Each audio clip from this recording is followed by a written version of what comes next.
Giants taking on the Astros, 7:10 p.m. Eastern Start Time. The Astros are the massive $2.13 favorite. Total's 8.5, juice to the over. The Giants are plus 175 to win it. And if you like the Giants to cover, they're minus a $1.18 on the run line. Now, when it comes to the probables in this one, we got Trevor Cahill for San Fran, Zach Greinke for the Astros. And as good as Greinke's been, and as good as he is, he's got no wins to show for it thus far in the year. The Astros are 0-3 in Zach's last 3 starts. Houston's in the bottom 10 in runs allowed, bottom 5 in hits allowed.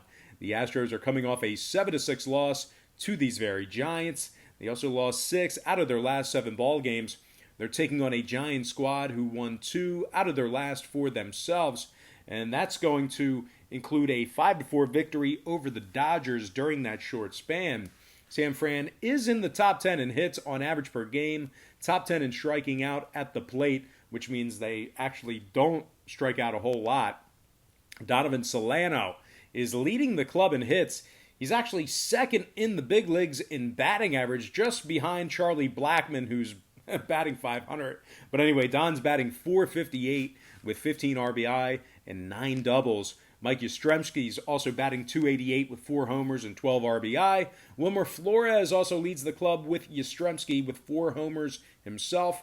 And when it comes to the scoring in this one, 5 out of San Fran's last 6 ball games got over the total of 8.5 runs.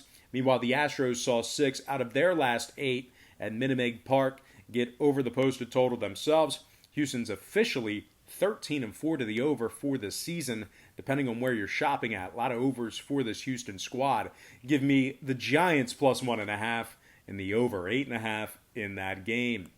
Next contest, it is going to be Rays Red Sox, 7:30 p.m. East. The Rays are $1.60, numbers 9.5, juice to the under. The Sox are plus 135 for an underdog win. And if you like Boston on the run line, they're minus $1.20, catching the 1.5. We got Zach Godley for the Sox, Blake Snell for the Rays. Snell